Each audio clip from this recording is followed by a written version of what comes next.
Audio test for the meeting stream.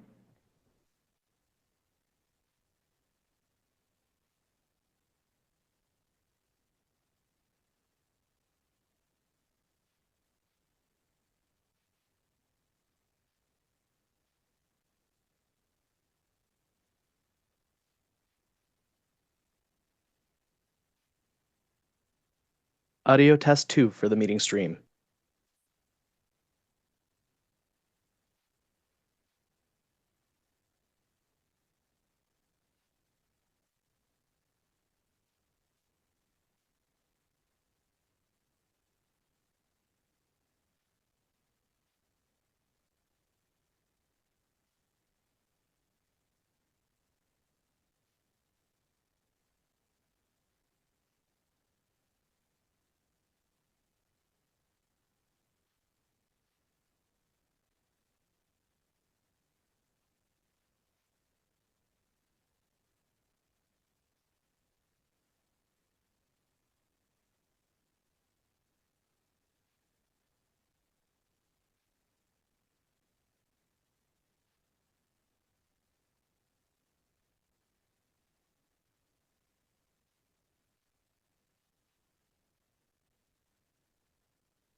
Good morning, everybody. Apologies for starting a couple minutes late. Just looking at our committee coordinator, I think we're good to go. All right. First of all, I'd like to acknowledge that we're on the unceded Anishinaabe Algonquin territory. The peoples of the Anishinaabe Algonquin Nation have lived here on this territory for a millennia. The culture and presence have nurtured and continue to nurture this land. We do have regrets from Councillor Wilson-Lowe today. He is participating in CUDA.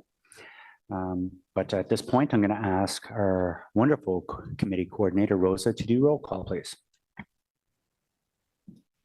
Councillor Bradley, Here.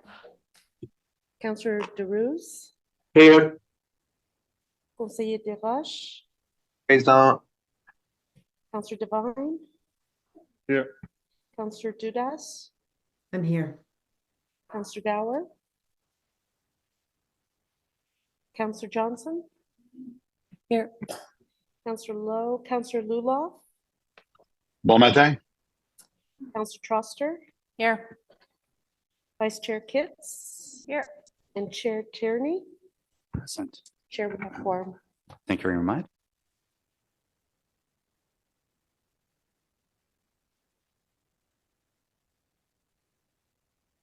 Great. And before we commence today's meeting, we're celebrating a major milestone here at Transportation Committee.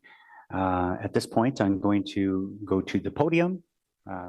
Hopefully a microphone might follow me there, maybe. And we'd like to acknowledge Phil Landry's retirement today.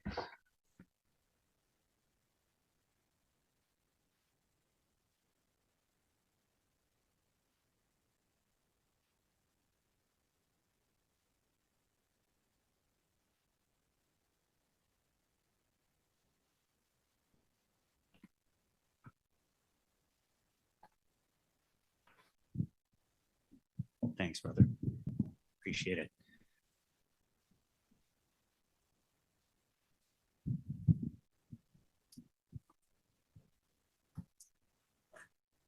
First of all, I actually wanted to pass a motion. Phil's been here for over 32 and a half years. I wanted to pass a motion. He can't leave, but his lovely wife has said, no.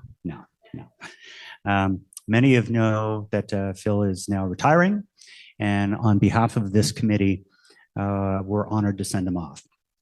Phil's been with the city, like I mentioned, for 32 and a half years. Last 10 as a director of traffic services. He's always helped us steer us around all the kinds of obstacles and issues that we face. His time at the wheel of numerous road safety measures were put into place. Cycling has grown in popularity. Our intersections have become more accessible and our traffic light signals are far more smarter. Among councillors and his fellow staff, people have described Phil as kind, calm, unfazed, and specifically cool as a cucumber.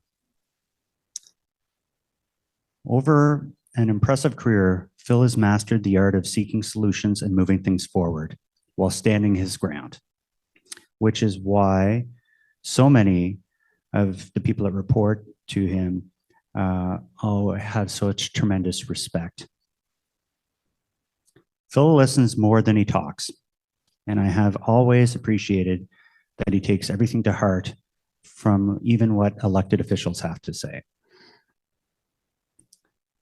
I've also always been impressed by the lightning speed responses, and I want to thank his lovely wife for the nights where I might send him a text or two saying, oh my goodness, this is happening tomorrow committee. What do I do?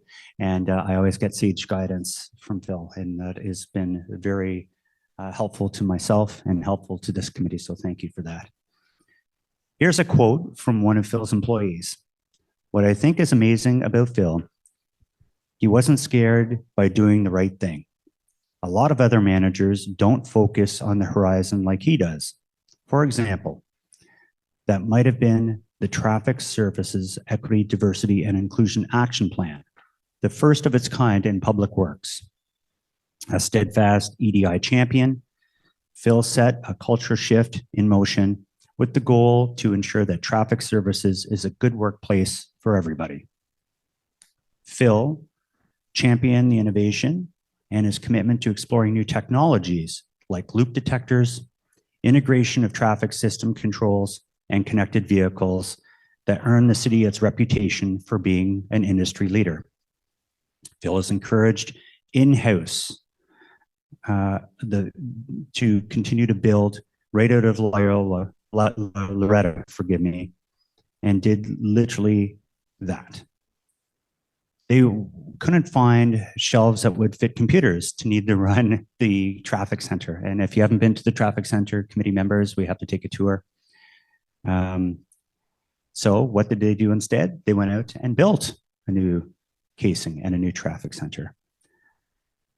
The fact the employee engagement was truly important to him shows through his continuous participation with traffic services at the annual softball tournament. From what I hear, he's still very competitive, despite maybe hurting a little bit the next day. Krista Tanaka will take over from Phil on October 7th. Give a wave, Krista. And you certainly will have big shoes to fill, but Krista's also been in a great role watching and receiving mentoring from Phil over the many years.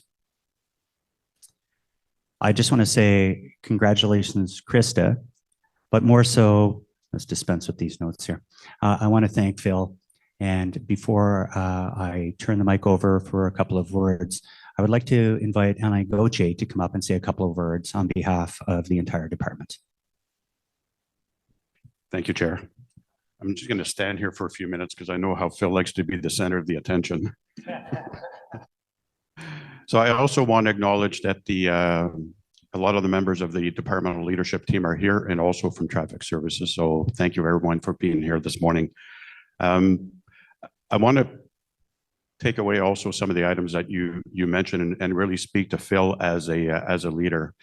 And when we found out that Phil was retiring, one thing that we asked him is basically what's been a memory that really had an impact on you in your career. And Phil, being the leader that he was, it wasn't about the technology. It wasn't about the engineering side. He went right to an initiative that he was involved in many years ago, working with staff across the department in different service areas around looking at opportunities for how do we continue to improve the service? How do we drive more efficiencies from the organization? And what he found was basically through that process is all the connections he made with the staff was really understanding how caring people are, how our workers are really passionate about the work that they do, how they care. And for him, it was basically from a leadership perspective, the light went on around as a leader. His focus was basically, okay, how does he take care of his people? How does he get the most out of those caring individuals to provide the service to the community? So to me, that really exemplifies Phil. You mentioned his wife, Stephanie. A big thank you. Traffic services is not a 9-to-5 job. I can appreciate basically the evenings, the weekends, and probably the holidays that things were getting a little messed up, and Phil was always there. And for that, we were all grateful for it. I know speaking to a lot of the members of council, when they found out that Phil was retiring, I think there was a big chill in the organization. And one of the comment that I got on a number of occasions was basically, how are you going to replace Phil? The reality is we can't replace Phil. What we can do, though, is continue to build on the legacy and the foundation that he's built for the organization. That's how we're going to honor Phil moving forward. And it wasn't lost on Phil that he's been planning his retirement for a couple of years. So he's been planning also his succession for a few years. And we're very fortunate to have Krista step into the role. And she's going to be able to build on what Phil has provided. And I know that it provides a lot of comfort for Phil, knowing that basically as he leaves, that there's somebody that's going to be there to continue his legacy and really continue to take care of the people and take care of our community. So with that, I want to say a big thank you to Phil. He's been a friend. He's been a colleague. He's also been a mentor. Actually, I've learned a lot from Phil. I think we've all learned a lot from Phil. So for that, I want to say a big thank you. And Phil's not retired yet, so he's going to be at committee today to answer all of your questions. So So with that, thank you. Thank you very much for that. So, ladies and gentlemen, mesdames et messieurs, for those that are able to stand, let's give them a warm clap here and let's hear from Phil.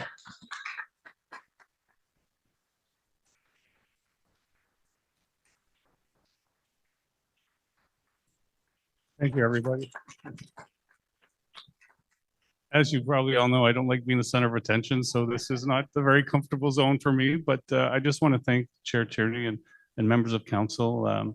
You know, we work great together. We solve problems, and you know, I've worked over like 32 and some odd years, and I've never actually felt this like a job. It was just a love that I had, and I just want to help people, and especially in traffic where a lot of people have to deal with all the issues that we deal with. But anyway, I want to thank you for your support and that support in terms of allowing us to move forward with all the different programs that we've come up with, because without that, we wouldn't have been able to do what we did. I want to thank my service area leadership team. Thank you for coming today. It's very kind and surprised, and also the DLT team. Thanks for that. And I'm going to miss this place, but anyway, it's life, and we're going to do different things. And but I just thank you very much for the kind words. Thank you very much, Phil. And maybe if we can do this real quick, if we can get all your team members and your lovely wife, Stephanie, to come up front. Alain, Vivi, we'll all get in for a quick group photo here, and then we'll continue on with the meeting. Thank you. That seems okay. Right out of here.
Okay, great. So thank you for that. And thanks again, Phil. So we'll continue on with the actual meeting itself.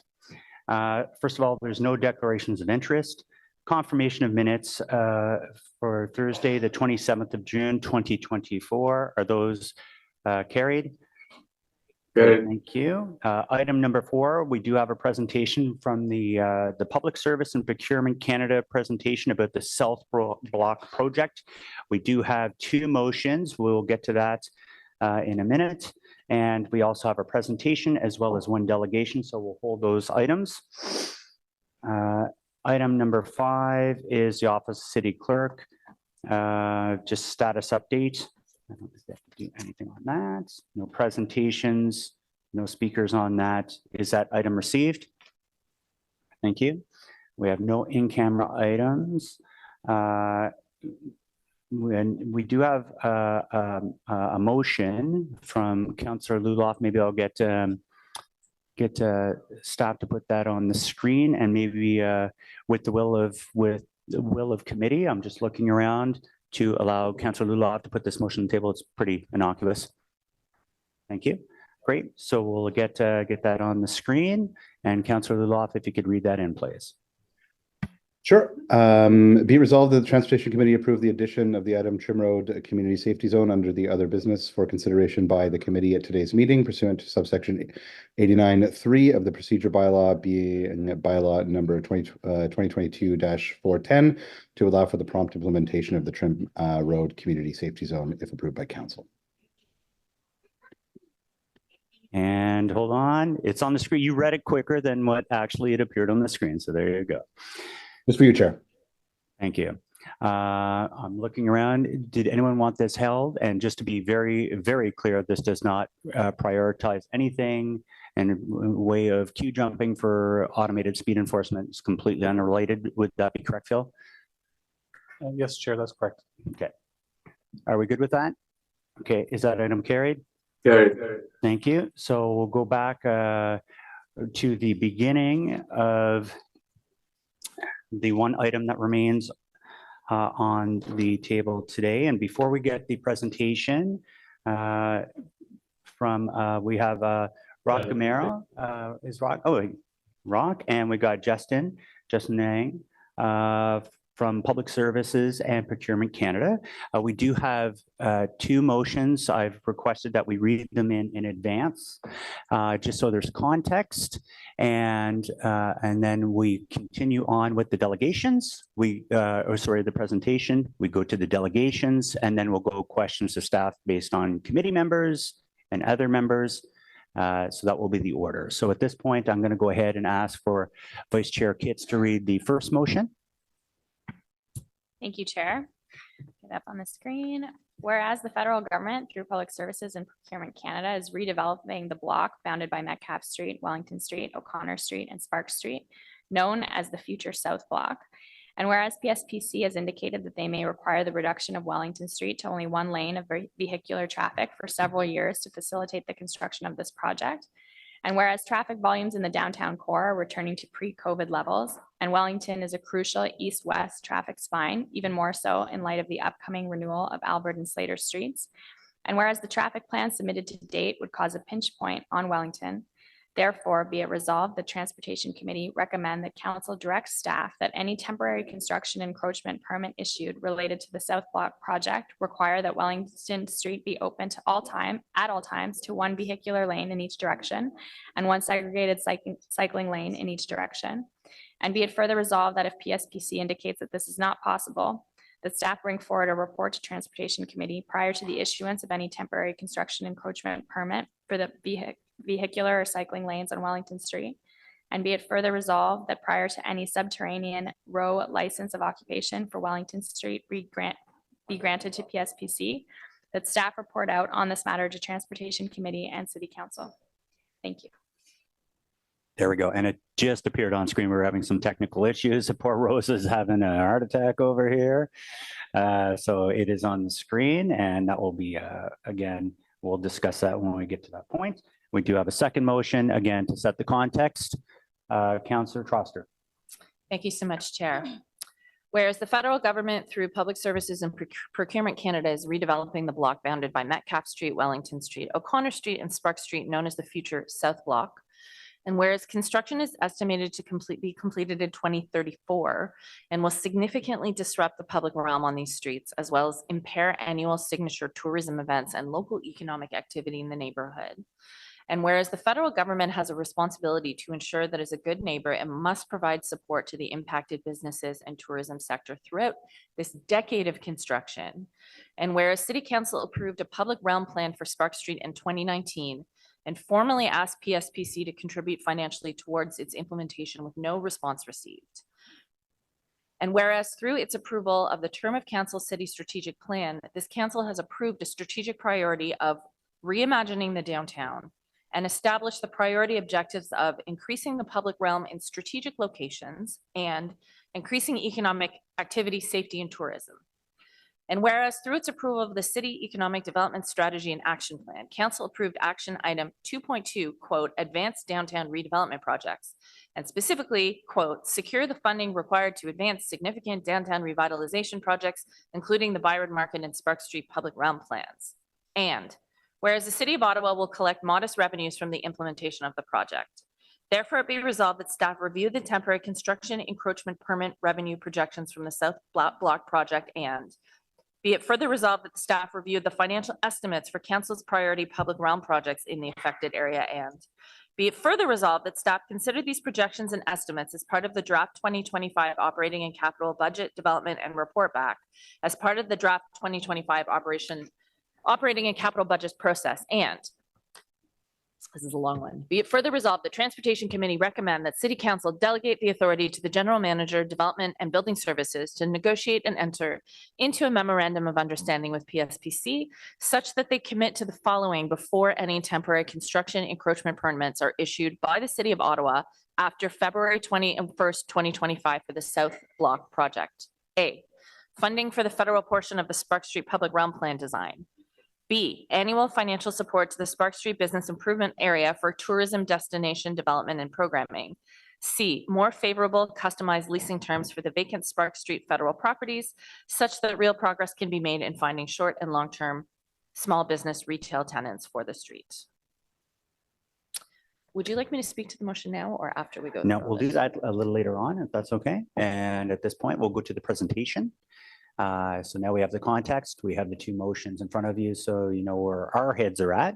And hopefully we'll get a lot of questions answered based on your presentation. And certainly I'm sure there'll be questions from committee members after we have our one delegation, which is Kevin McHale, that will be having questions as well. So please, thank you very much for joining us here today. We truly appreciate it. Mr. Chair, thank you for inviting us here to talk about the Block 2 redevelopment project. My name is Rock Amaro. I'm the Director General for the South Blocks program, and I brought with me Justin Sang, who's the Project Director for the Block 2 redevelopment project. The Block 2 redevelopment project is a critical component of our long-term vision and plan for the parliamentary precinct. It'll provide office space for the Senate and the House of Commons to allow for the rehabilitation of the East Block and Confederation buildings. When completed, it will include renovated retail space along the Spark Street Mall. It's been a long road to get to the point where we are today, ready to mobilize our construction site. I'm thankful to the city staff and to the Sparks Business Improvement Association for their advice, guidance, and partnership over the last several years. I acknowledge there's more work to be done. We very much appreciate that the rehabilitation of a full city block comes with impacts to city infrastructure, pedestrian movement, bicycle and car traffic, as well as the surrounding community. We'll continue to work in partnership with your staff to mitigate those impacts as best as we can. I'm going to now turn the floor over to my colleague, Justin Sang, who's going to walk us through a presentation and an overview of the project as we were requested to do today. Justin? Thank you, Mr. Chair. We're happy to be here and we're excited to talk about the Block 2 redevelopment project. We'll go to the next slide, please. So I'll open up by just providing a little bit of an overview of today's presentation. We'll start off by providing some background information regarding the parliamentary precinct, as well as the Block 2 redevelopment project. And then we'll also talk about the design competition that PSPC conducted for Block 2. We'll touch on the current project status, but really today's main focus of today's presentation will be the construction mobilization strategy, as well as the anticipated impacts to the city right-of-ways. Finally, we'll conclude today's presentation by speaking briefly about some of the coordination that we've been having with stakeholders, as well as our communication strategy. Next slide, please.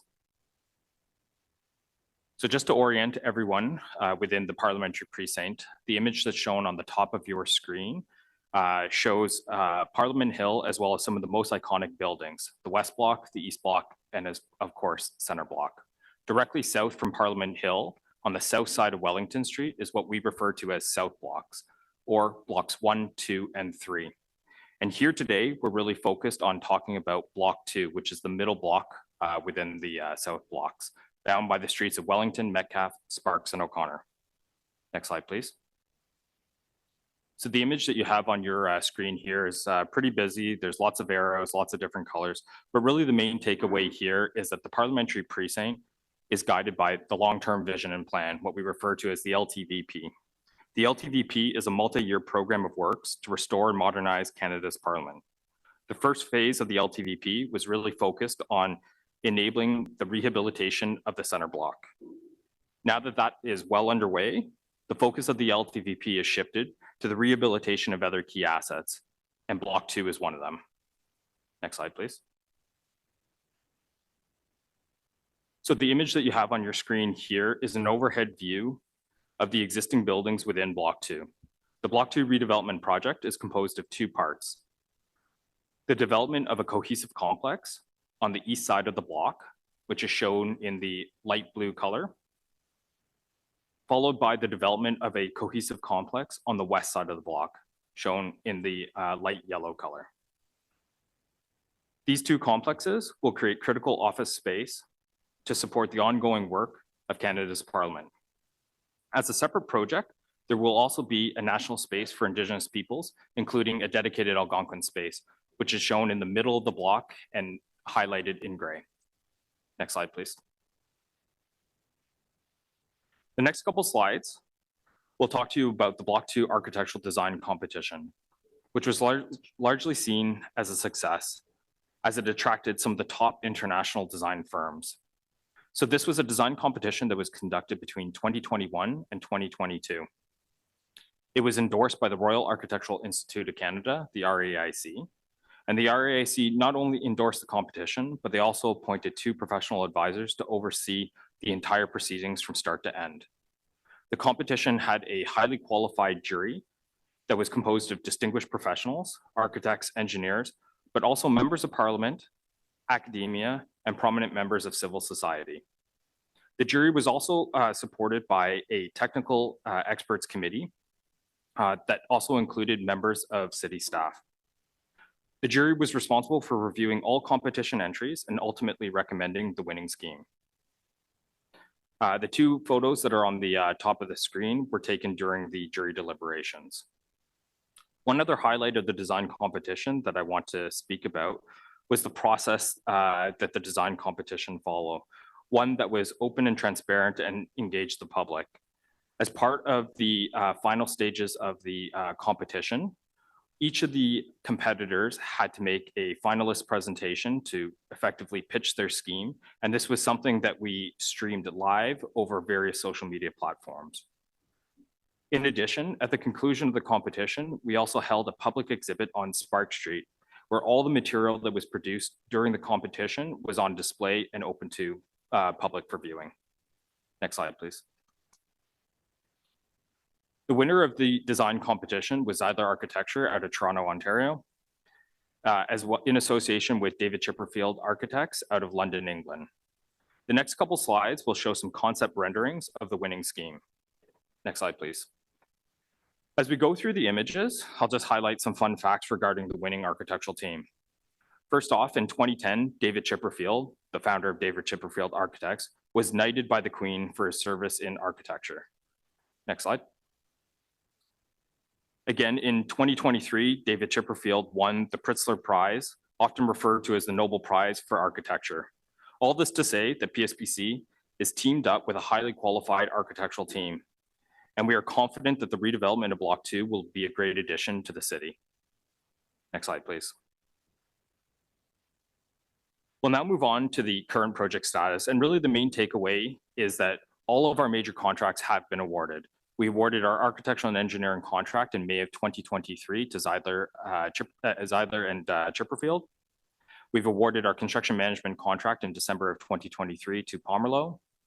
Design is progressing well, and now we're looking towards our next major milestone, which is to mobilize the Block 2 site to enable construction to start this fall. Next slide, please. So the next couple slides, what we will do is we will present our construction mobilization strategy. It's important to note that the mobilization strategy will evolve as construction activities progress. The first phase of construction will really focus on mobilizing the east side of the block. And some of the construction activities that we will undertake during this first phase include installing our construction hoarding, which will create the delineation between the construction site as well as the public realm. We will be relocating some of the existing infrastructure, which includes lampposts, benches, and utilities. And we will be performing some abatement and demolition on the interiors of our buildings. Next slide, please. So now we're getting into phase 1 of construction, which is scheduled to begin this October of 2024 and go until December 2024. Just to again orient you with the image that's on your screen, this is an overhead image of the Block 2. What is highlighted in teal is the construction site. The thin blue lines that surround the construction site represent the construction hoarding. Some of the impacts to the city right-of-ways that can be expected during this phase of construction include the closure of portions of sidewalks on Wellington Street as well as Metcalfe Street, a portion or a segment of Spark Street, as well as a portion of the vehicular lanes on Metcalfe Street. There's no closures to Wellington Street or the bike lanes along Wellington Street anticipated during this phase of construction. Next slide, please. We now move to phase 2, which is anticipated to begin in January of 2025 and go until July of 2025. Just to help simplify and follow along the various phases of construction, the bullets that are on the right, what we've done is we've bolded and underlined the incremental changes from the previous construction phase. So just to walk you through what the change is between phase 1 and phase 2. So in this particular phase, in phase 2, the construction site is growing to the west. And because of that, the construction hoarding also needs to extend along the Wellington Street sidewalks to the west. Again, in this phase 2, there's no anticipated impacts to Wellington Street, the vehicular lanes on Wellington Street, nor the bike lanes on Wellington Street. Next slide, please. We now move to phase 3 of construction. So this is slated to begin in July of 2025 and go until February of 2027. In this particular phase, this is where the construction hoarding is now extending north out into Wellington Street. Again, the purpose of that is to accommodate the growing construction site. In this phase, portions of Wellington Street as well as the cycling lanes on Wellington Street are anticipated to be impacted. PSBC is working with a traffic consultant to study different options to relocate these bike lanes and to minimize the vehicular lane closure on Wellington Street. And this is something that we are doing in collaboration with city staff. Next slide, please. We now move into phase 4 of our construction mobilization strategy, slated to begin in February of 2027 and go until February of 2029. In this particular phase of construction, the construction hoarding is now extending west and encapsulating the O'Connor Street sidewalk. So obviously, this portion of the O'Connor Street sidewalk will be impacted. Next slide, please. The final phase of construction is phase 5, which is from February of 2029 to January of 2033. In this particular phase here, the construction hoarding is now reducing on the north side of the site, and the vehicular lanes on Wellington Street, as well as the cycling lanes on Wellington Street, are now able to return back to their original routing. Next slide, please. On this slide here, what you see are some preliminary renderings of the construction height. You can see from this particular graphic some of the potential locations for some of our tower cranes, as well as the construction hoarding that'll be surrounding the perimeter of the site. Next slide, please. One of the things that PSBC has developed is we have developed some decorative hoarding panel designs. And the purpose of these panels is to apply them to the construction hoarding that'll be surrounding the perimeter of the construction site. So the image that you see on the top of the screen is the design that would be applied to the hoarding along Wellington Street, as well as Metcalfe Street. And the design that's shown on the bottom of the screen would be applied along the construction hoarding on Spark Street. And really the difference between these two is the hoarding along Spark Street, as you can probably tell from the images, is a much more playful and interactive design intended to help to enhance the public realm along Spark Street. Next slide, please. So one of the studies that PSBC is actively undertaking and that I mentioned in one of my previous slides is, although the intrusive impacts to the city right away isn't for another year during phase 3 of our construction mobilization strategy, we have proactively engaged a traffic engineer, Dillon Consulting, to analyze the potential impacts to traffic and the recommended mitigation measures wherever applicable. This is a study that is being done in collaboration with city staff, and the results of this particular study we anticipate to be available by the end of this calendar year. And we're happy to share the results of this study with this committee. Next slide, please.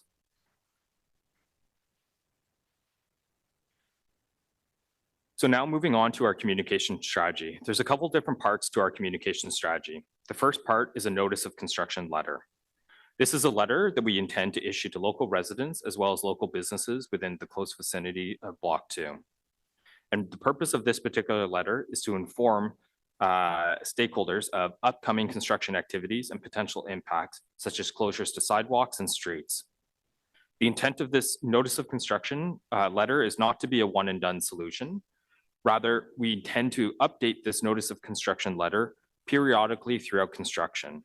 And we would reissue this notice of construction letter ahead of any major construction activities. Moving on, the second part of our strategy is to continuously keep our PSBC website and social media accounts updated with critical information and milestones related to this project. And the QR code that's up on the screen is actually a live link back to our PSBC website. Next, we are proposing to have a standing agenda item on the Spark Street Mall Authority board meetings to regularly provide updates and talk about the Block 2 redevelopment project. And this is a forum for which PSBC is already an active member. Finally, we plan to continue to collaborate and communicate directly with the various stakeholders that are involved in this project. Next slide, please. Building on that last point, this slide here shows some of the, or lists some of the stakeholders that we have already been engaging with and intend to continue to engage with throughout the life of this particular project. One point that we want to emphasize is PSBC will continue to engage the City of Ottawa, the Spark Street BIA and Mall Authority to seek opportunities to enhance the public realm throughout the duration of this construction. Next slide, please. And again, building on that previous point and enhancing the public realm, Public Works believes that we do have a strong record of collaborating with not only the City of Ottawa, but also, again, the Spark Street BIA and Mall Authority. And what's on screen here are a couple examples of some of the collaborative efforts that we have done in the past. And I'll just pick out a couple examples. First off, we have the Parliament Immersive Experience that's located along Spark Street. And this is an attraction that has seen over 35,000 visitors last year. Next, I want to highlight the collaboration that we've done with the City of Ottawa Arts Program, where we have showcased window exhibits, again, along Spark Streets. And finally, we've been an active contributor and an ongoing contributor to the City of Ottawa's Stores Open event. Next slide, please. This takes us to the end of our presentation. We're happy to take questions or comments. Great, thank you very much. And since this is such a big project, at this point, we're going to, Jessica, I'll get you to put your hand down if I could. I mentioned we're going to go to delegations, and then we'll go to, at that point when the delegation, if you do have questions for the delegations, you certainly can ask. Then we'll go to questions of Transportation Committee members, other members of council, and we'll take it from there. So at this point, yes, and we're going to ask the proponent to remain at the table because this is their presentation. Thank you, Councillor Troster. So at this point, we'll get Kevin McHale. Kevin, if you wish to come up, you're no stranger to this place. You have 5 minutes and the floor is yours.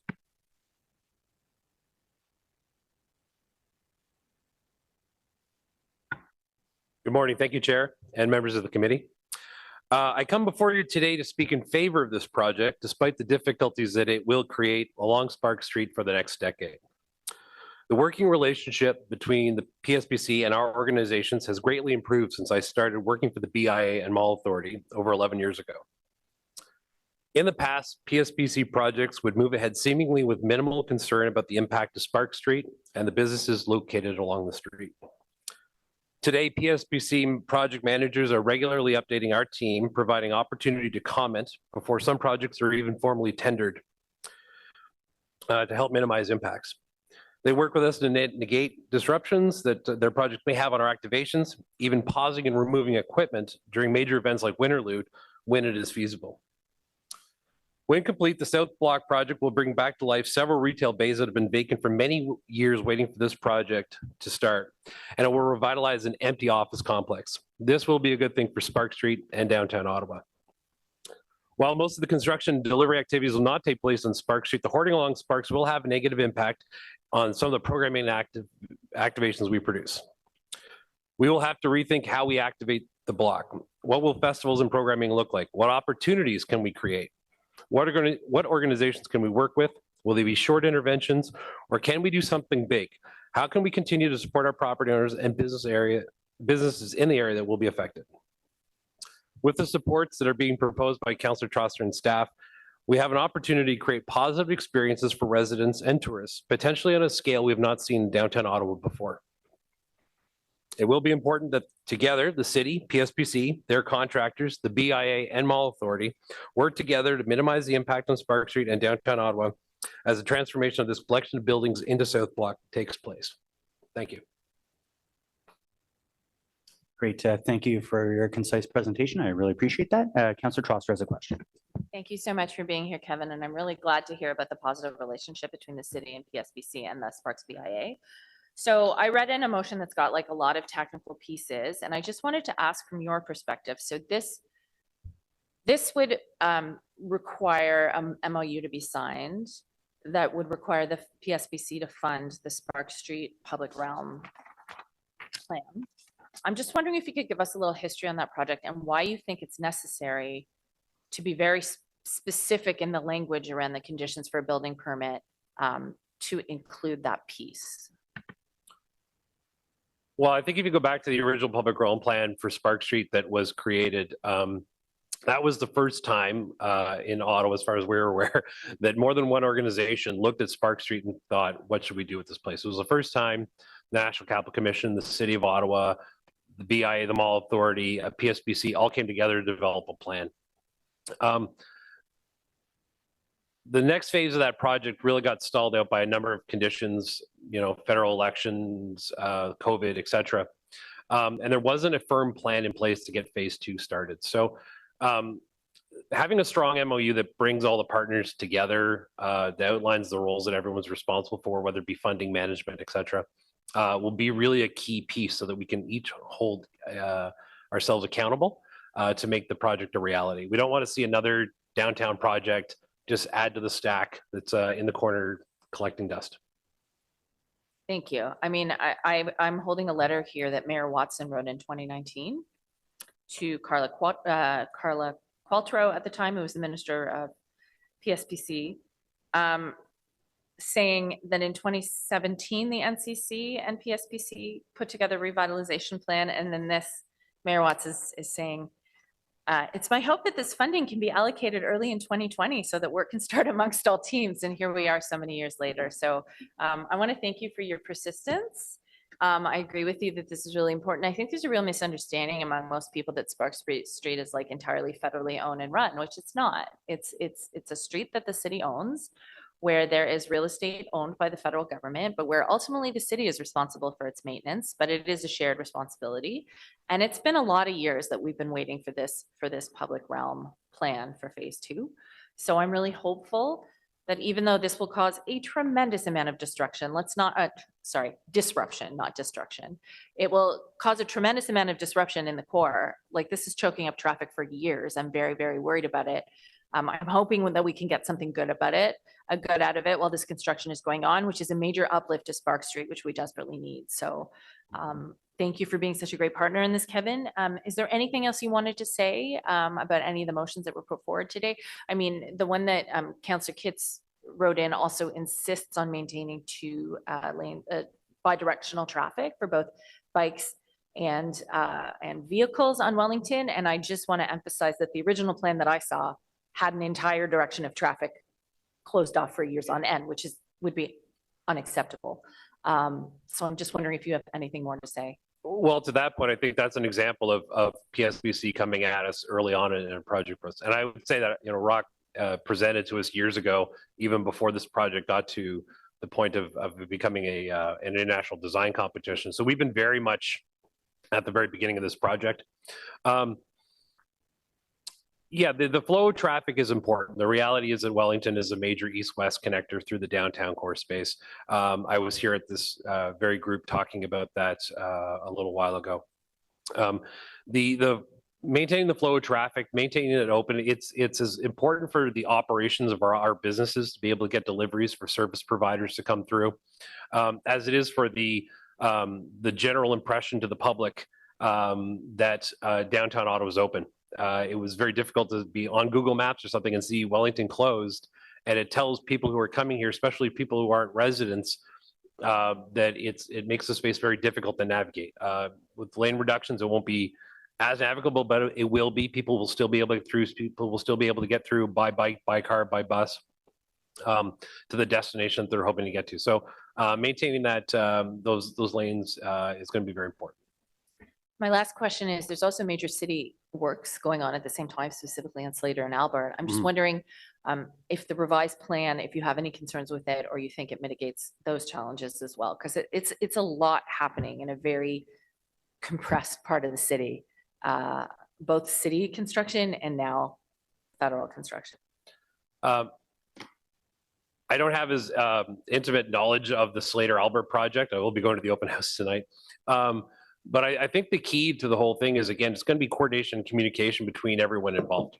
And if a project here is causing an unintended consequence further down the road, we have to be able, or literally, we have to be able to make changes and tweaks to each of these plans so that we can make sure that everyone can navigate downtown as easily as possible.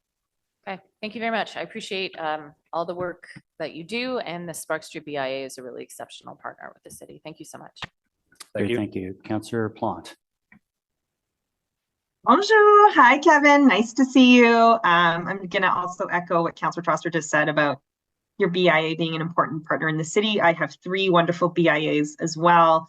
Because this is just going to inform a question I'm going to pose later to the public servants, but can you mention all the stakeholders? You sort of said it in part of your speech who have been part of this. You said there was an engineering firm, the federal government, et cetera. I just want to make sure I have the exhaustive list before I get my question together. Well, I couldn't comment to PSBC's full stakeholder list. I know that we've had a number of one-on-ones throughout the project with Rock and Justin and their contractors when it comes to the hoarding and such. So you'd have to talk to them about their exact list on that thing, but we've been primarily dealing with the people you're talking with today. Great. Merci beaucoup. Great. Thank you very much. Seeing no further questions, thanks for your delegation today. Now we'll get on to just before questions, and you can start loading the board if you wish. Questions to our presentation staff today, but as chair, I'm going to just quickly ask a couple of quick questions out of the gate because they're all pressing on our minds, and it might help set the context for the following questions. First of all, in some of the discussions that I've seen, originally this project was costed at about $600 million. And now, what is the current cost evaluation since then? Yeah. This is a very large and complex project. Sorry, if I can get you to speak closer to the mic or pull it closer to you. Thank you. So we're in a great place right now because now we have our construction manager and our designer on board. So one of the major challenges that we have is determining the condition of the existing buildings, mostly around structural. There's a lot of unknowns that we have, and we have a lot of investigation and studies to do. So now that we have our CM on board and we have our designer and we can advance the design to finalize requirements, I think we're going to be in a better position to provide a final cost probably within the next year. But you are correct in saying that this is a sizable job in the hundreds of millions. Absolutely. Yeah, certainly more than the 600,000, more closer to the billion mark is my understanding from initial discussions. Would that be fair? I'm sorry, sir, 600 million, you said, closer to, you said more, I'm sorry, I thought I heard 600,000. My apologies. It would be hard for me to say right now. I mean, we have some, the way funding works for us is it gets gated. So we have funding to do investigations right now and do preliminary works. We have to do excavation, we have to do abatement, demolition. There's a lot of work that we need to do in order to get the site ready. But it would be hard for me to provide an estimate right now. My apologies. Okay. And I think you've seen a lot of the motions that we've worked together collectively on. I think there's a clear understanding that we must achieve 2 vehicle lanes, 1 in each direction, 2 cycling lanes, 1 in each direction. Otherwise, this will come back to this committee and council. We will not be issuing any permits. Is that very understood? That's absolutely understood. And thank you. We're just looking at those motions now. So our next steps would be leaving this committee, reviewing the motions in detail, and then reaching out to your city staff and start talking about the art of the possible. And I thank you for the input that you've provided. Great, thank you. And I'm going to get Rosa to pull up a quick slide on the screen. In some of our previous discussions, I'm just wondering, there was talks of the tunnels because this is a whole block, south block, and it requires the tunneling, and this is some of the discussions that have taken place. I didn't see any part of that in the presentation. So I just wanted to get some clarification. What's the cost of the tunneling, and are we also looking at, you know, what would it be used for? Is this for transporting cargo underground? Is this for politicians to get across to the other area? Just a little background on it would probably be important for us to know. Thank you, Mr. Chair. So first I'll explain the tunnel. So one of the largest challenges of this job is it's a city block. And the end product has to be this integrated kind of 2 complexes that are completely integrated.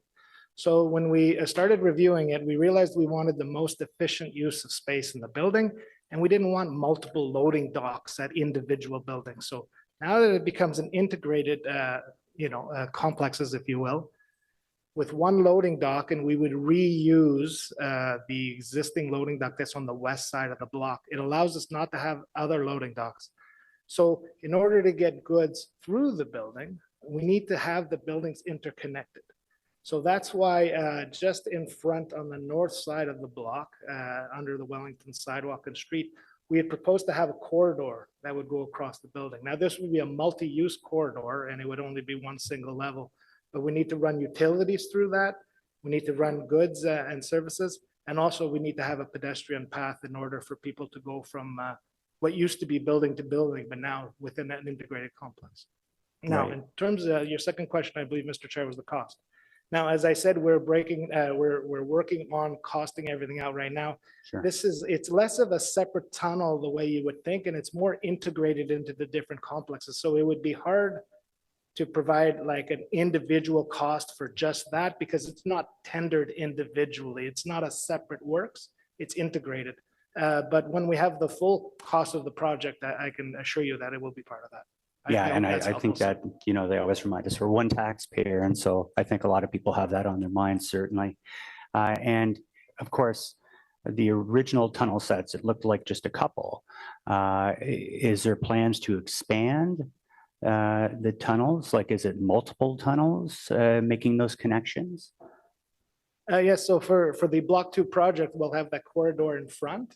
Yeah. And then what we will do is we will work with the planning folks at the Public Services and Procurement Canada, and we'll arrange to have breakout panels on those corridors. And that will allow in the future for a parliamentary loop network to be implemented at the time when there's an appetite to do so. Great. And thank you. And again, I really appreciate you being so forthcoming with a lot of these answers. It's coming fast. We're not used to seeing federal government projects moving this quickly. That being said, I'm just going to ask Rosa to pull up slide 17, because I think this is probably the most concerning slide. And if we can scroll down a bit so I could see, if we can just slide so I can see the bottom two pictures more clearly, that would be terrific. They're kind of cut off there. There we go. Okay, perfect. So we see the fencing. That's quite the wide berth.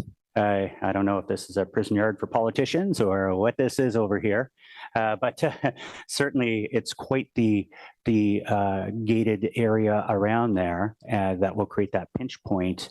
You can see from the Wellington Street side, but also on the other side as well, on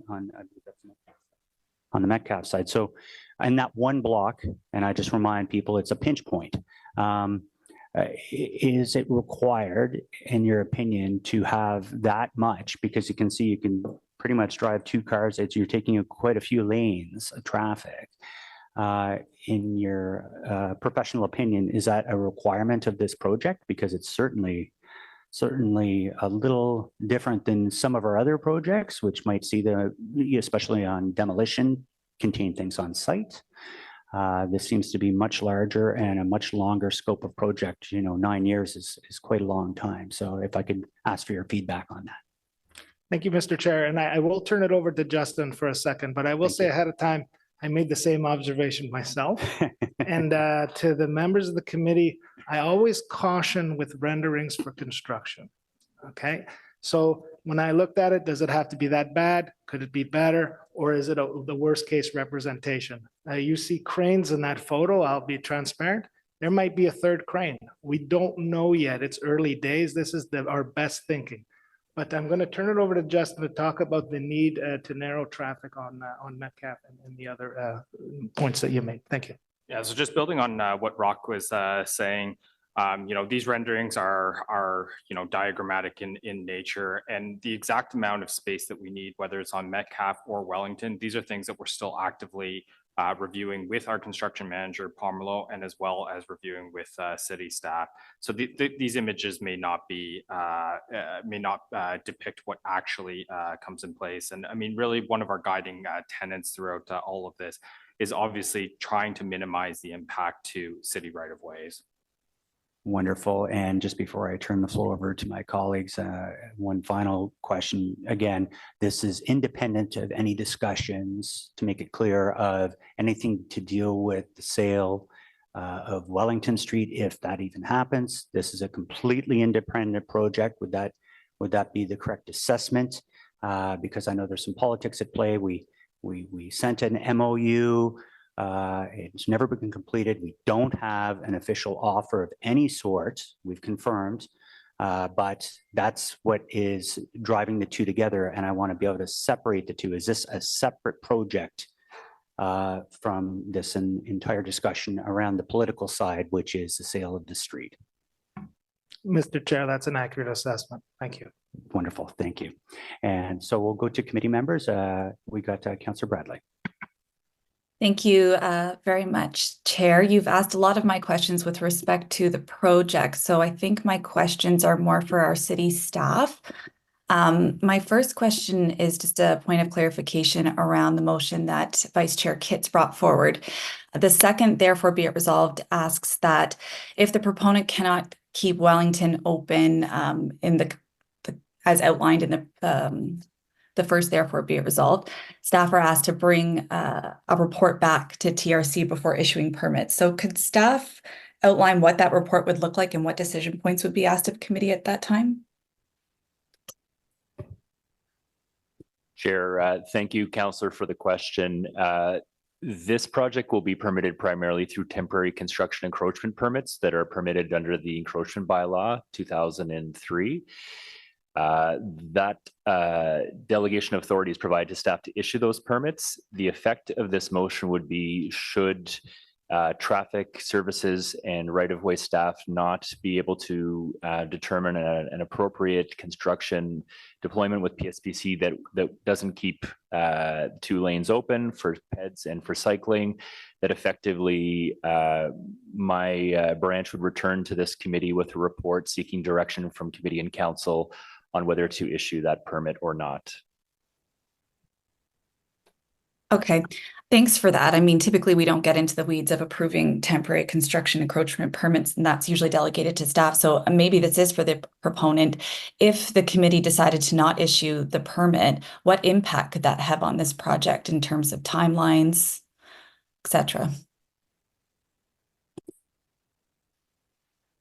Well, I mean, I would make a statement by saying, so there's a lot of different elements in the encroachment permit, and there's a lot of little details and different parts being approved or not approved. But it would be very detrimental to the project. We would have to do a complete rethink on how this could be delivered. This site is very congested. Like, we have no interest in wandering out to Wellington Street at all. What we have right now is our best thinking of what we would need in order to deliver this job. I hope that's helpful. Yeah, that is. And we heard from our delegation, the importance of maintaining access through Wellington. I'm just concerned that if we didn't issue this permit to have it, if it was needed to be temporarily closed for a period of time, that this could extend the work much longer than you already anticipated. And as the chair rightly mentioned, 9 years is a long time. And I don't want to see that 9 years turn into 15 years because we're trying to maintain traffic, which then could unduly harm the businesses in that area for much longer. So I just wanted to flag that, that giving, the committee a yay or nay on a permit is odd, and that there could be some serious impacts to the project as a whole as a result of that. The chair touched on this right at the end, and I recognize that these are 2 separate projects with respect to the federal government purchasing Wellington or not. But I guess I would be remiss if I didn't ask, how is this work informing the conversations with the federal government around the purchasing of Wellington, or is it at all?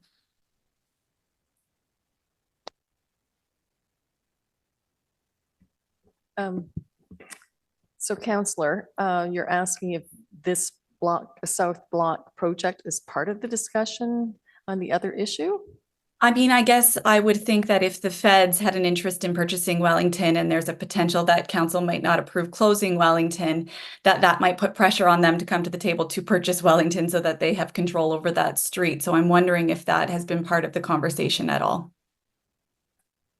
It has not been, because the talks are ongoing. So we're aware of this project. They are as well, and their desire to take ownership of Wellington. But as the chair says, they're 2 separate files for now. Okay, thanks so much. That's it from me, Chair. Great. Thank you very much, Councillor. Councillor Judas. Thank you. And actually, that was an excellent segue for me because, first of all, I wanted to say that I think that this will be a wonderful project. I'm always a huge fan of the federal government investing in, not only their space and their precinct, but by default improving the city of Ottawa in the long run. And I understand the impacts the construction will have on our residents in the interim, but I am pleased to see it. And I think the renderings are beautiful. And I know, Chair, you had mentioned these are 2 separate projects, but in my mind, they're not. I do see that this would be the opportune time. And this is not a question to our staff. I'm putting this to the applicants, to the federal government. This would be the opportune time for you to offer the city a fair and reasonable rate to upload Wellington so that we could truly understand what the impacts of the changing dynamic of that street would mean for our traffic, that we could then invest money in whichever ways we could to address any traffic implications. So you mentioned in your presentation that the true weight of this project and the impact on our traffic flows will take place in 2025. Please correct me if I'm wrong.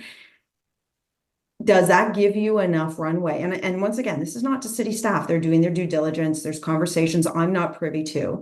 But does that give the federal government enough time to ruminate on what would be a fair offer and to potentially include Wellington in this project? So we're looking at one kind of holistic approach to this street and the precinct? Well, thank you very much for that question. I mean, I'll apologize ahead of time. I really am only in a position and knowledgeable with the Block 2 project. I'm not familiar with the overall negotiations going between the city and the federal government. That being said, what I can say is for the entire neighborhood, it would be wonderful for everyone to be working in a coordinated fashion. It would allow us to plan a lot better in what we're doing.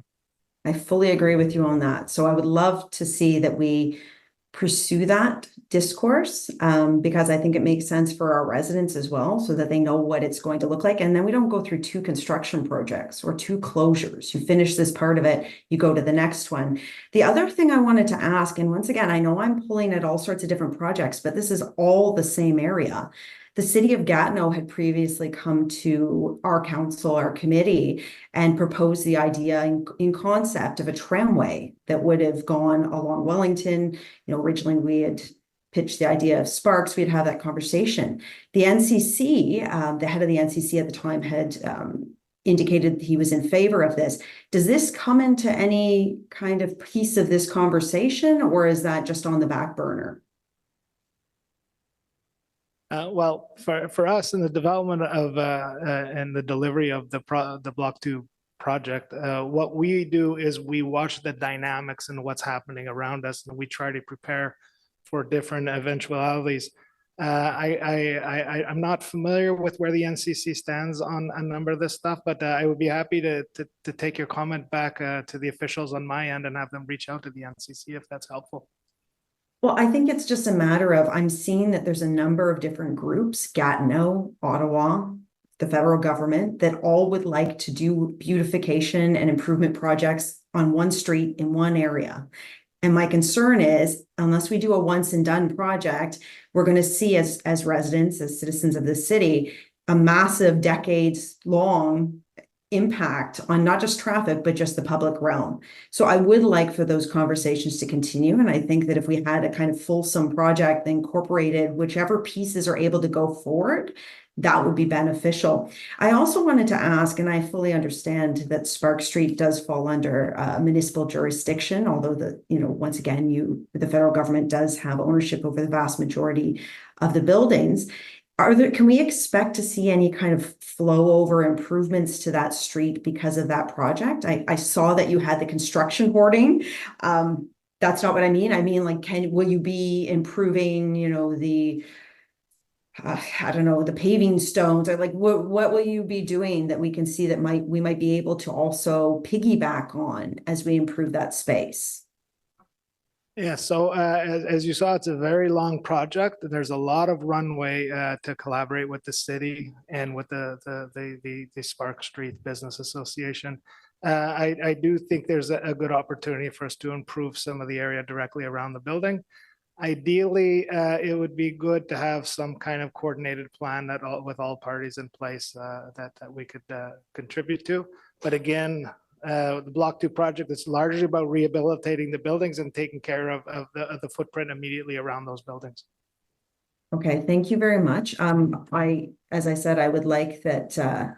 I understand you have a certain phase of this project. I'd love for that scope to be broadened a little bit to incorporate all these pieces, because as I said, if we could get it once and done, less impact on our residents, and at the end of the day, the results will be better.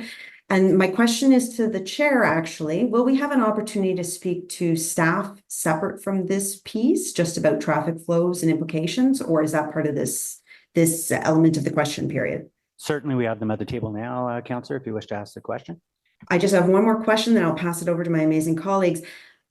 We saw after the convoy and the closure of Wellington, how that impacted our traffic flows. However, we were still coming out of the pandemic. Now with the back to work requirements by the federal government, their employees are going back, many more businesses are active, and people are kind of milling around the downtown core. Do we know what this is going to mean to traffic flows? Can we anticipate what other actions the city will have to take to mitigate those impacts as this construction unfolds? Through you, Chair. So we're pretty much back to pre-COVID volumes. And we're actually in the process right now of collecting more traffic data on Wellington Street. We collected some last December, and we're about 200 or 300 vehicles off of what we saw in 2018. So we're pretty we're pretty close. So in terms of the impact, if the road was to be closed even in the one direction, that's where PSPC is committed and then hired Dylan to do that traffic analysis to determine what those impacts are. And then more importantly is what are the measures that you can do to try to mediate the ability to get through the roadway and both from a vehicle perspective, a pedestrian perspective, and a cycling perspective. So that work's ongoing. And the plan would be to come back to committee should they not be able to provide the lane in each direction to have a fulsome discussion on that traffic implication. Okay. Thank you very much, Chair. Thank you very much. I'm just looking, give me 1 second here.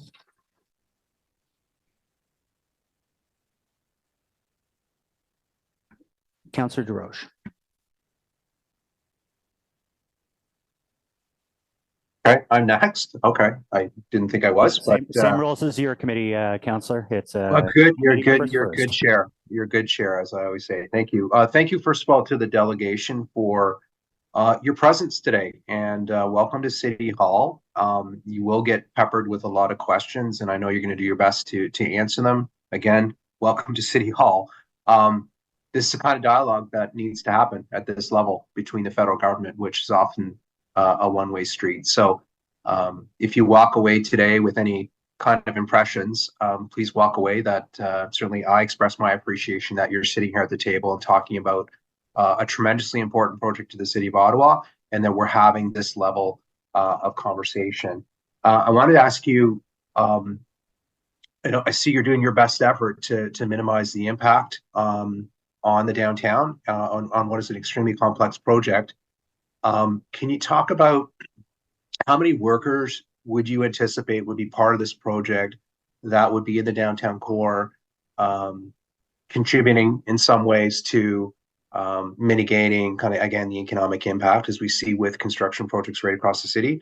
As much as it's not large, the workers do contribute to economic activity. I'm just wondering if you could comment on that and whether you're doing anything to facilitate that so that that workers buy their lunches or what have you in the areas that they work.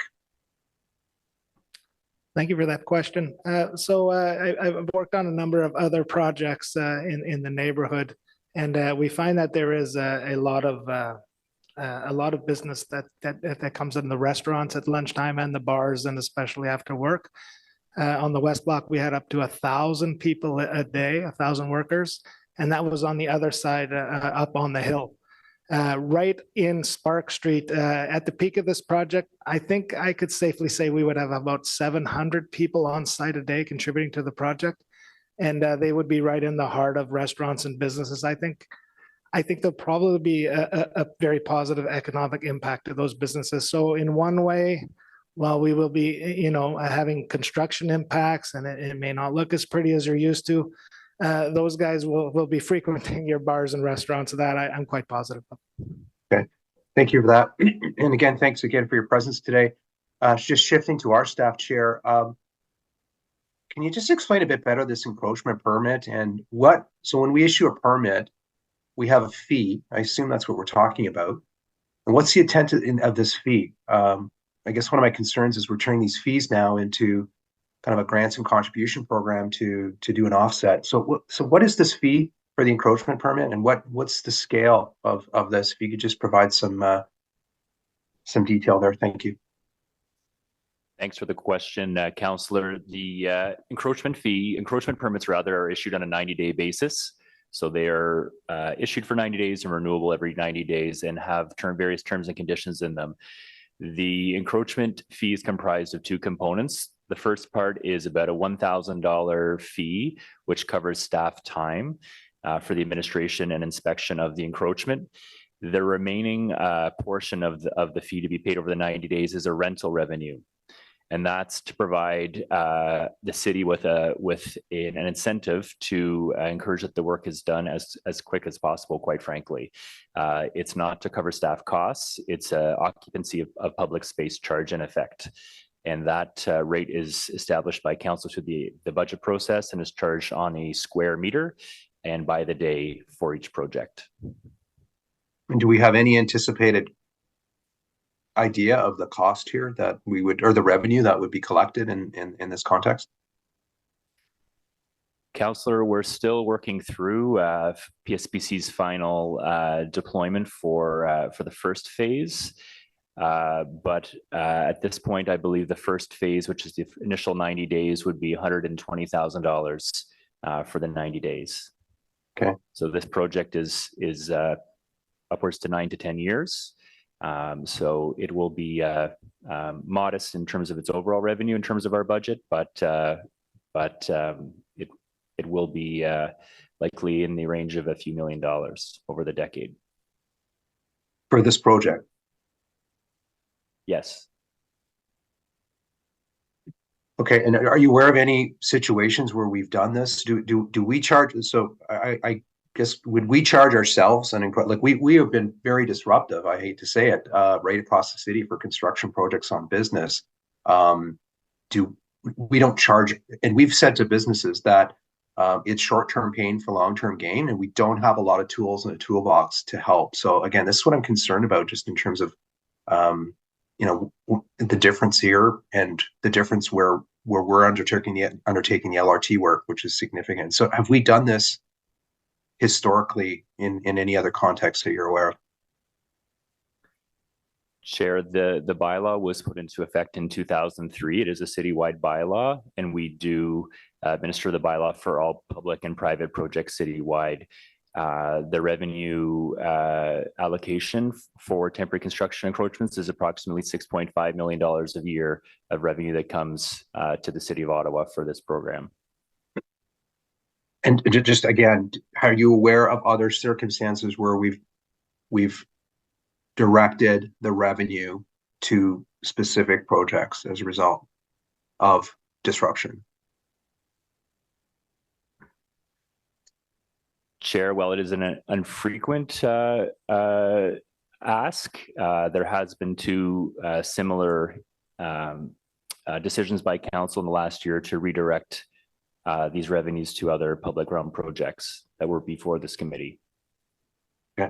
Okay, those are all my questions at this point. Thank you. Great. Councillor Troster, then Vice Chair Kitts, and then Councillor Plant.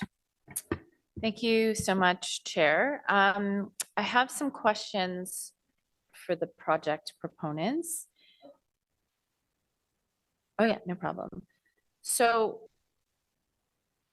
we all know that traffic is increasing downtown because of the return to work, the mandatory return to work.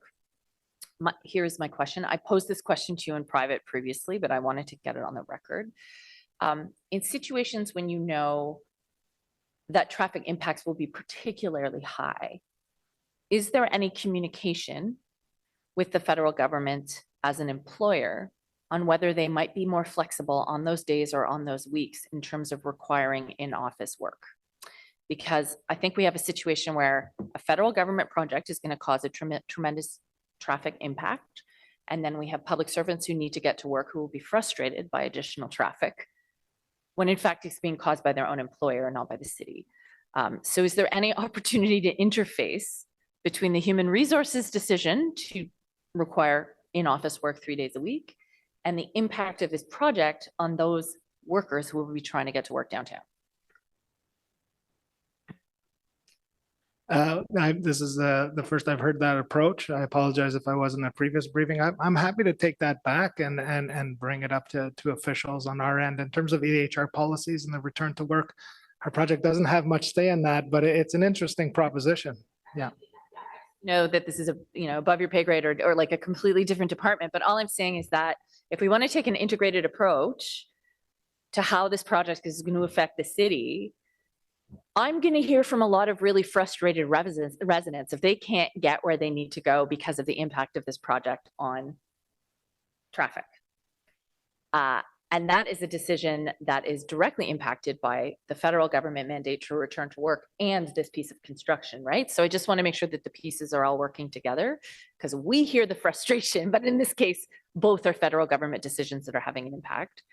And then also, I know this is not within the scope of your of this discussion, but I will also just put it out there that given that navigating a car will be very, very difficult in this part of downtown for a lot of years. And we really do want to encourage public sector workers to use transit or other means to get around. Another little knock to your federal masters to just say, we also do need assistance with our public transit system. I'll just leave it there. I know that's not what this meeting is about. But the thing is, this all interfaces together, right? Like this is going to have a huge impact on the ability to get around downtown. I just have a question for staff now. So the language that we came to in the motion that I presented in terms of dedication of the encroachment fees speaks to the affected area. I'm just wondering if someone could define affected area for me. Chair, staff's understanding of the councillor's motion is the affected area is downtown Ottawa. And so through the budget process, staff within planning, development, and building services will work with our finance colleagues to determine how these revenues could be used towards public realm projects in the downtown area, in line with priorities that council has set for the downtown. Okay, thank you very much. And just to address Councillor DeRoche's comments too, I mean, I have a motion in front of me that Councillor Gower presented on behalf of Councillor Leeper on March 28th, 2024, which was dedication of encroachment fees near Somerset Square. And it was to dedicate those encroachment fees to the improvement of Somerset Square. So we have precedent here. The only thing I'll say is this one is just sort of unique because it's a bigger project. It will bring in more revenue, but it will also last potentially a decade. So this is why I thought it was incredibly important to ensure that we direct those encroachment fees in a way that will benefit the impacted community, because this is not going to be a light impact. This is going to be a very disruptive process. I do want to thank the federal government for working so closely with us and with the Sparks BIA, and also commend you for doing an architectural design competition. I do think that the end project will be beautiful, but getting there will be really hard. And that's why it's really important to ensure that we put that encroachment revenue towards public realm improvements that will dampen the blow for residents nearby and also make this a lot easier for people to navigate going forward. So thank you very much. Thank you very much, Councillor Troster. Vice Chair Kitts, and then forgive me, the volume button was covering my thing, so you're quite correct, Councillor Devine. And then we go to non-committee members, Councillor Plant. Thank you, Chair. I want to echo my colleagues' comments. Thank you for being here today. It was also good to hear from Mr. McHale about some of the stakeholder engagement you've already conducted. I'm wondering, has there been an economic impact analysis done as part of this work? I don't believe there has been. Let me confer with Justin for a minute. No, to date, there has been no economic analysis done on this job. Is that something that will inform sort of the next state? I'm just wondering how you will be supporting businesses through the construction and whether the impact to business, I guess, is being considered. Yeah, so the first is going to be to very closely work with the Mall Street Authority, the Park and Spark Street Business Association to be at their regular meetings as a standing item because there's other jobs in the area too. We like to provide briefings on everything we're up to. And we'll hear directly from folks there. In terms of economic impact, like I said, it will be interesting to know whether this will add an influx of economic activity with the 700 workers coming daily on site, or whether it'll be more of an impact for certain tenants more than others. But in the past, and this is outside my area, the real estate services on our end, we have provided rent rebates for businesses that were suffering. This is a little bit more of a complicated situation because there's other tenants that aren't our tenants. But that will be a priority to make sure that we're not negatively impacting anybody. And we're happy to work with the city or whoever that landlord is to see what the art of the possible is. Okay, well, I think doing some sort of analysis, either pro or con, would be helpful as you move through that next stage. Regardless of the build out. This will obviously have a tremendous impact on the area. And so I'm wondering what consultation, if any, has been done with the Centertown community outside of the business community. I would say to date, it's been limited. I mean, we've been very forthcoming with our information and putting it out there. Haven't received much comments, but we'd be happy to reach out to that group as well. When working with the city, we are happy to work with and talk to anybody. And to be honest with you, we could be better at this. You know what I mean? So if there is a group that you think will be impacted, I'm happy to work with your staff and we'll reach out to them and brief to them and better understand what their concerns are. Okay, that's great. I'll leave that in the counselor's very capable hands to build out a consultation plan. But I think that that is important. Certainly, I hadn't heard about the project until I was briefed for this meeting, but appreciating that I don't live in the affected area. I am going to ask a question to our staff. My motion does reference the upcoming renewal of Albert and Slater. So I was just wondering if you could give a little bit of detail about those projects and how that might impact the area.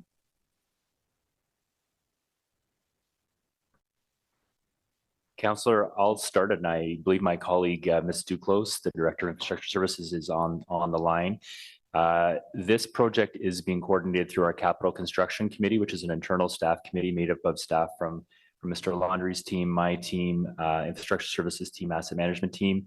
So certainly at that table, we look at how all projects click together, the traffic impacts, encroachment impacts, and from there we're able to put appropriate conditions in all projects, phase our capital projects, play around with signal time, quite frankly, and others. So as Ms. Duclos would likely indicate, all capital projects envisioned over the next 9-10 years are being embedded into the traffic modeling and coordinated as such. Okay, but I'm to understand that these streets are up for renewal within the same time period that we're considering this project, and so that's where the concern is, correct? You are correct. Oh, and I see Karina is on the line here.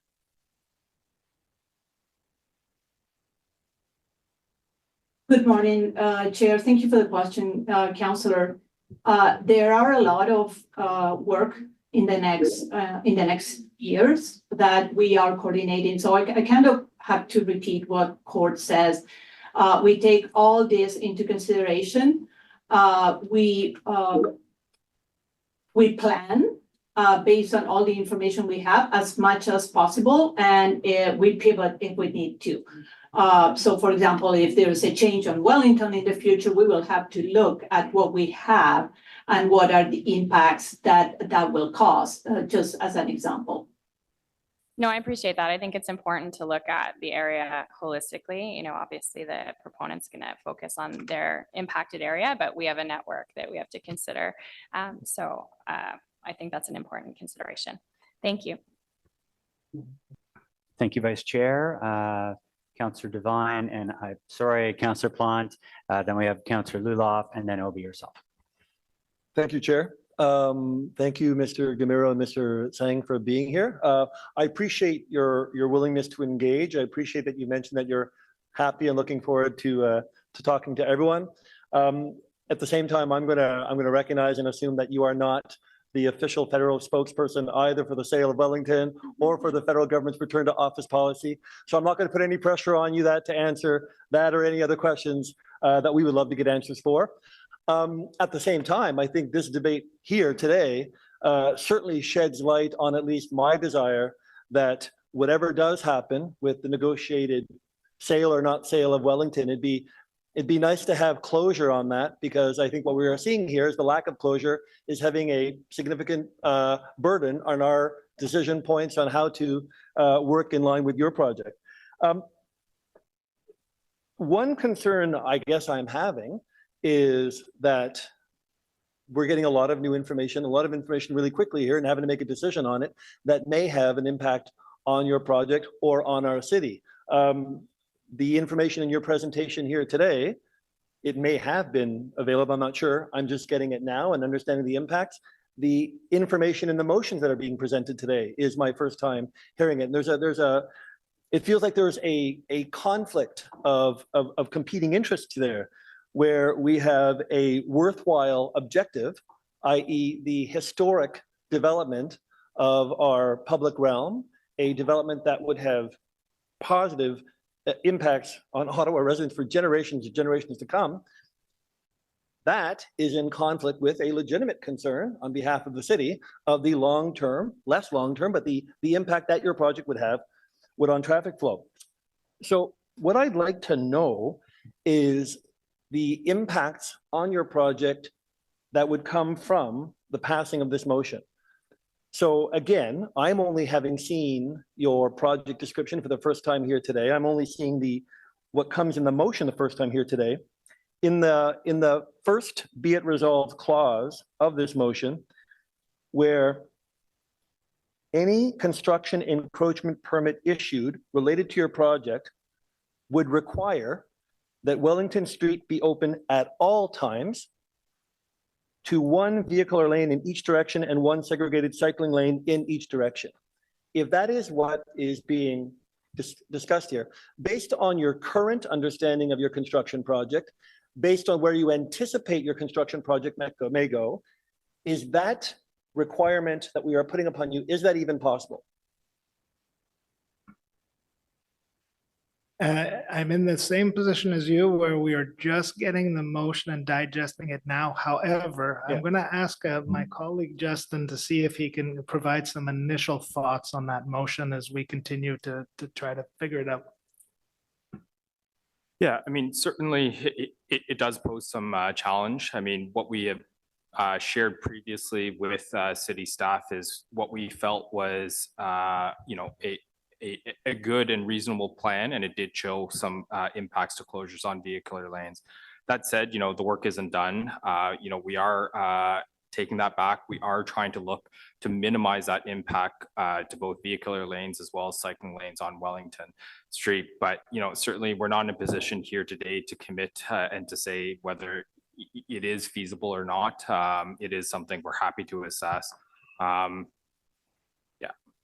In other words, based on your current plans, you don't know if we put a requirement that you must have one vehicle lane in each direction and one segregated cycling lane in each direction, you don't know at this moment if that is even possible. That is correct. We don't know if that is possible. In other words, by passing this motion, we may or may not be setting this project up for failure. Or if not failure, a significant constraint. Excuse me, Councillor, just quick, do you have questions? That is a question. Okay. I think it's been asked and answered. They will be required to come back here. I think there's some extra context you provided there, but they will have to come back. That was stated very clearly at the beginning. If you don't support the motion in front of you, it's always your right to vote against it. But I think you're going on a different angle on this one than what's presented in front of us today. So do you have a further question for the delegations here today? I guess I have a question more for staff on our part. Is there a timeline imperative for us to pass a motion of this nature? If this motion hypothetically were referred to a different timeline, does that have any bearing on the development of their plans? Does that have any bearing on our ability to respond to the development of their plans? Chair, my understanding from speaking to my colleagues in PSBC is they wish to commence construction on this project, or the first phase that Justin and Mr. Sang spoke about in the coming weeks.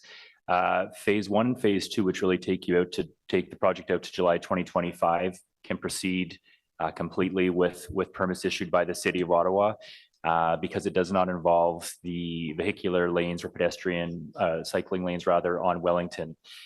I think staff would benefit from council's position on the bidirectional traffic lanes and pedestrian cycling lanes on Wellington in our discussions, to inform our discussions with PSBC over the next few months as we get ready for the permits that need to be issued in July 2025. So there is a significant amount of time before Wellington closures would be would be required. In the interim, PSPC can get the project going in the coming weeks with no hesitation. Thank you. Then, Chair, just one last question to staff. So as the Chair and Vice Chair just indicated to me, that, you know, if in the second be it resolved clause, if PSPC were to say that this is not possible, there'd be, staff would bring a report to committee. So I guess a question to staff, I'm to understand that if PSPC were to say what we are requiring is not possible, what would be in that report? That report would be, you would let us know what would be the pros and cons, the consequences of the issuance of such a permit?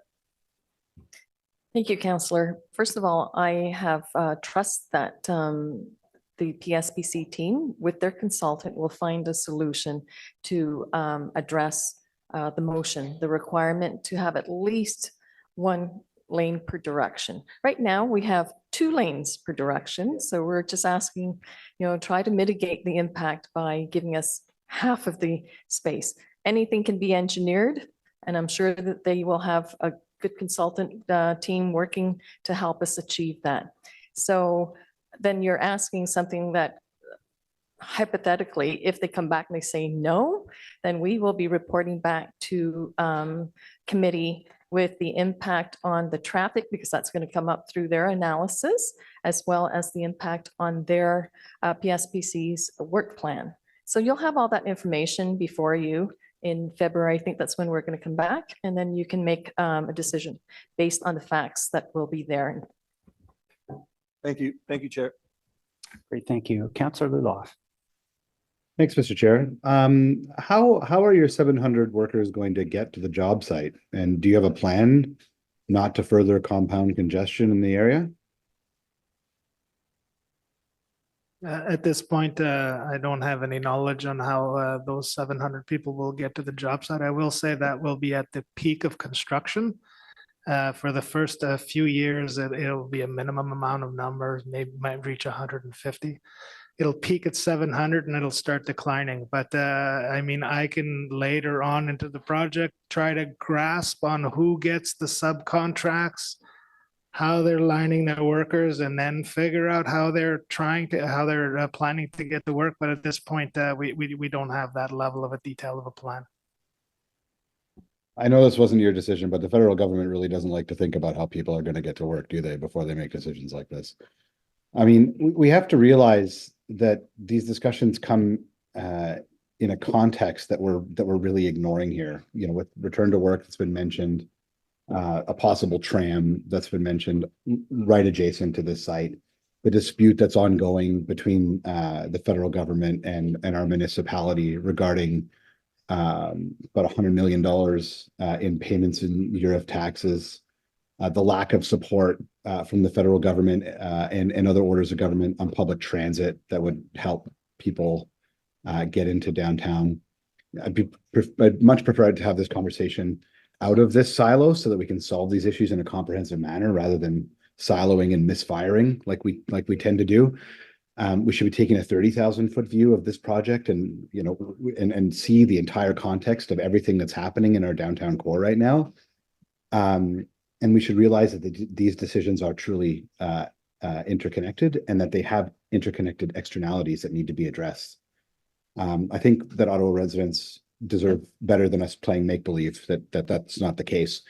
So I mean, this sounds like it's a needed project and it's wonderful, but there are so many other things that need to be considered within the context of this for us to say, okay, yeah, this is great.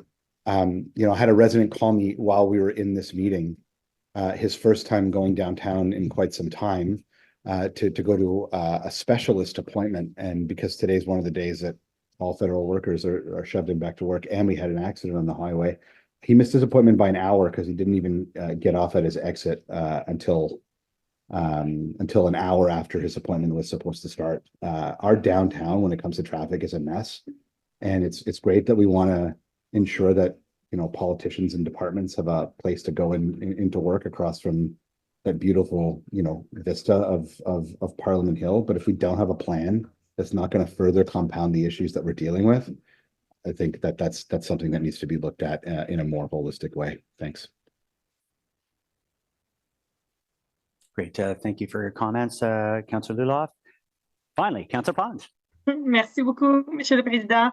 Hi, I'm also going to piggyback on some of the questions that were asked by Councillors Dudas and Councillor Luloff. They both made great points. So obviously this will sort of affect traffic, as he mentioned, into surrounding areas. I was wondering if there were any discussions about the effect this will have on King Edward.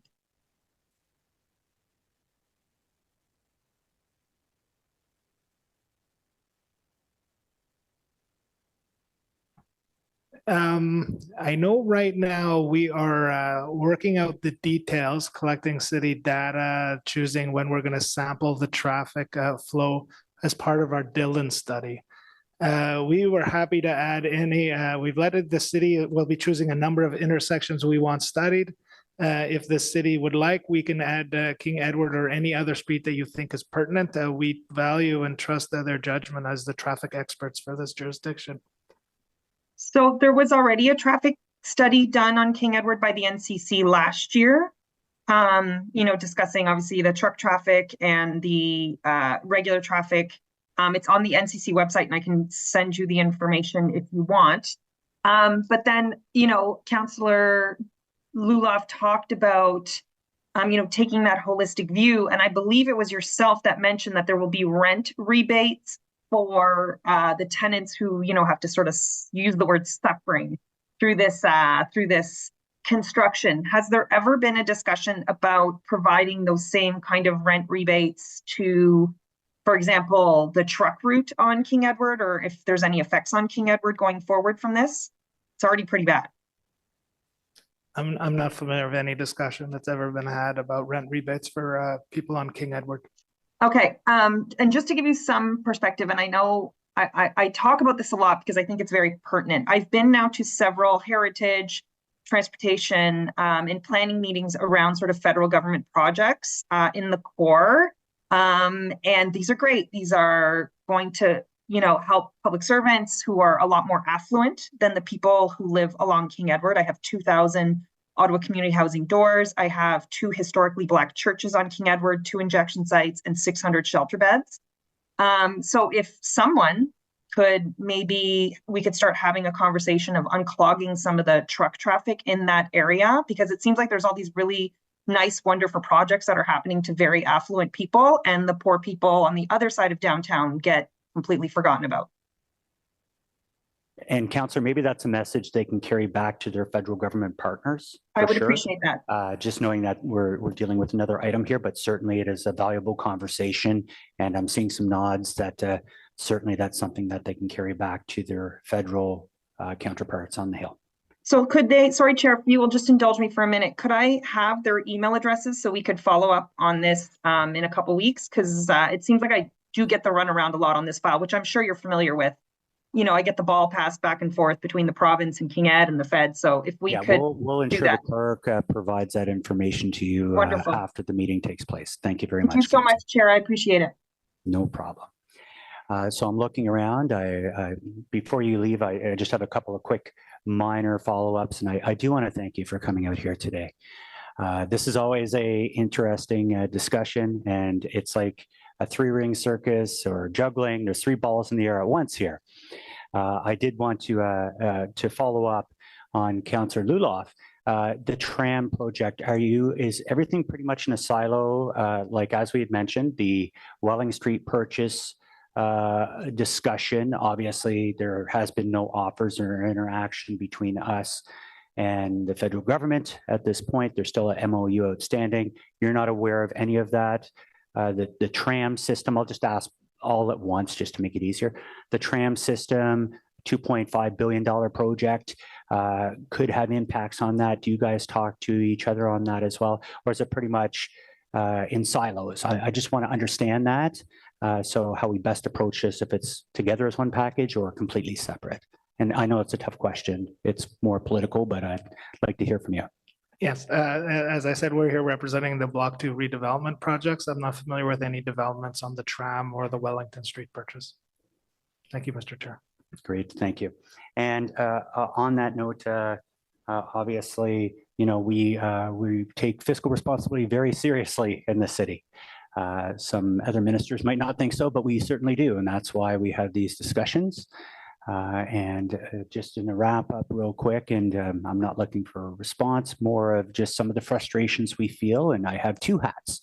I have my hat here that I have to represent and deal with the work representing Transportation Committee and portfolios like this. But then there's also growing frustration across municipalities across the country, where we see, and specifically here in Ottawa, we're seeing a lot more of it.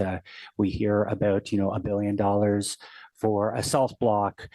We hear about another minister talking about a $2 billion 6 bridge crossing, about tram projects, while municipalities and myself being on FCM are crying for money every day during these crises. So, if there's a message to be carried back to the government, is municipalities are certainly hurting, and we're seeing the direct effect of not investing in municipalities. So hopefully, while we're investing in politicians and in protective grounds, certainly we can look at carrying that message back. We have to have money for the people in need within municipalities as well. So I did want to thank you for coming out here today and making this presentation. So we do have the two motions in front of us here today. I will be very much supporting Councillor Trosser. We worked very closely over the last, I would say, 48 hours. We really have been connected at the hip, along with Port Curry, VV, as well as the mayor's office.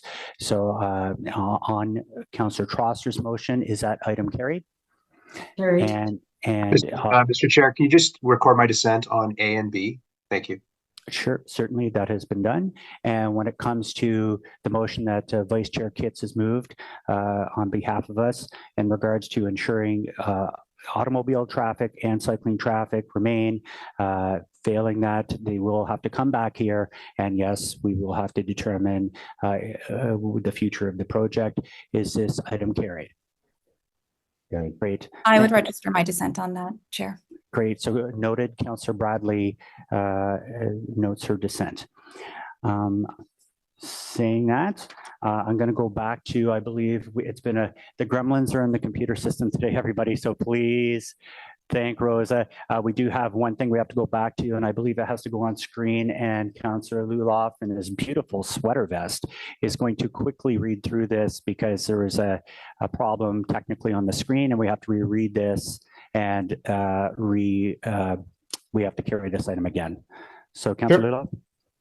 Yeah, whereas Trim Road between Waters Road and Portobello Road serves as a critical arterial road in Orleans, and whereas the segment of Trim Road is a vital active transportation corridor for students, given its proximity to local schools and community parks, and whereas recent years have seen an alarming increase in speeding and drag racing incidents along Trim Road, and whereas the Cardinal Creek Community Association has identified significant safety concerns for vulnerable road users, and whereas community safety zones are a tool to help reduce speed traveled along the roadway and to improve the safety of vulnerable road users in the area. And whereas the community has repeatedly expressed concerns regarding persistent and dangerous speeding issues along the stretch, and whereas the Ottawa Police Service has indicated their support for implementing measures to enhance safety and address the speeding problem on Trim.